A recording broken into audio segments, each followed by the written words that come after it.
Hello everyone. In Chapter 4 and Unit 4, we're going to be discussing social class in the United States. This is also known as social stratification, and I'm drawing heavily on the work of Kerbo, 1990, for this brief lecture. What we're going to do is in two parts. First, we're going to do a brief overview of social class in the United States. Then we're going to define a few terms in this brief mini lecture, and then we're going to go over the assignments for the week. So, social class, a class is, again, it's a social status, we talked about those last week, that one holds in relation to other people, okay? Social classes are divided into social strata or layers. Stratification is the system by which groups are differentiated in strata, literally layers, in terms of wealth and income. Now, we have to be careful. Wealth and income are two different things.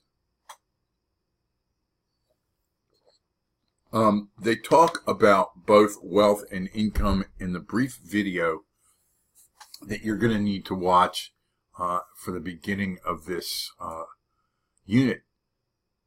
But for our purposes, income are all earnings, money coming into a household in a year. It's a flow in, that are a result of wages, investments, or government entitlements.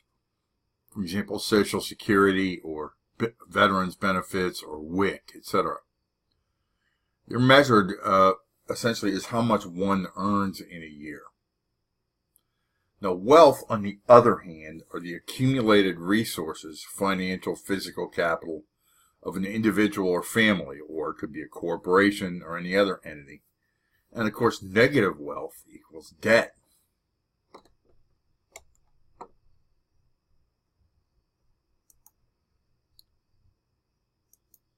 So, we want to look for a moment at the American class structure. There are two ways of defining this very elusive concept. There are objective measures, and there's no agreement on those, and subjective measures. If we look at the General Social Survey, for example, and ask people, what is your class position, and they give you a response, that's a subjective measure.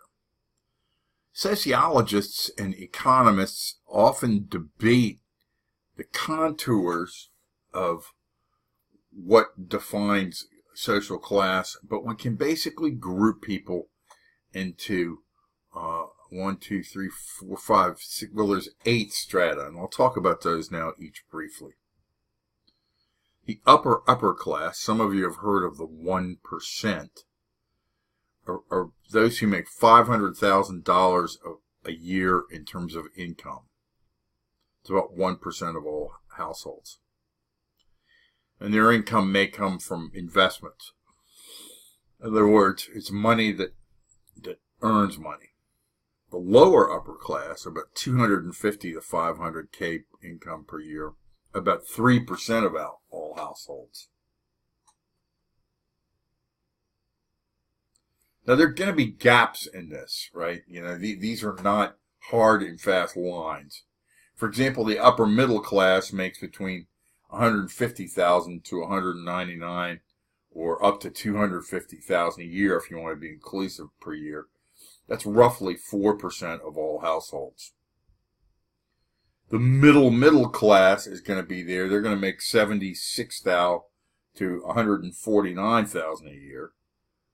They're not included on this in this slide.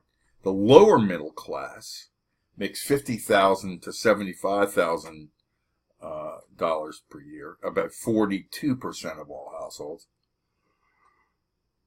And the working class makes about $25,000 to $49,000 dollars per year. That's about 25% of all households. And so the lower class makes $25,000 or less. That's about 25% of all households. People essentially in either poverty or near poverty.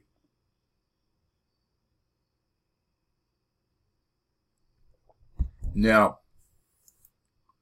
social mobility can be intergenerational or intragenerational.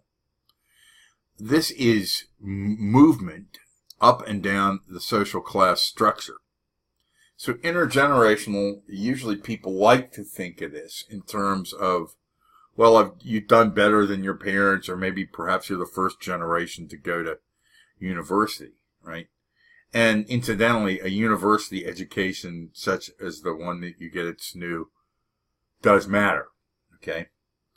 So intergenerational class mobility between generations. Intragenerational is within the span of one's lifetime or career, okay? That's, you move up, you improve. Okay, briefly, that's what we're talking. So that's a brief overview of some of the terms you're going to need to master for Module 4. Let's take a look at Module 4 for a minute. Okay, first of all, there's this web page, for Module 4, and it gives you learning objectives. Okay. One of your two assignments is going to require that you watch this short video, Wealth Inequality in America. It's an excellent short video. But let's go back and look at the rest of Module 4 and what's expected of you. Notice that we have two assignments in Module 4. 4.1, it's a worksheet, Wealth Inequality in America. You're going to, again, watch this video. It's there. It's embedded in their course. And it's going to ask you to describe your reaction to the concepts in the video. Talk about anything that may have informed you that you didn't know about, or maybe why it didn't. Maybe you knew it already. And look at a person's social class and how it affects chances of success. Okay. So that's the worksheet for Module 4. Okay. Let's go back out now and look at Module 4 again. In Part 2 of Module 4, Final Project Milestone, you're going to do what's a concept map. It's going to help you visualize the social issue that you talked about in Final Project Milestone 1, which was mapping your social issue or social problem. We talked, remember, about bullying and so forth.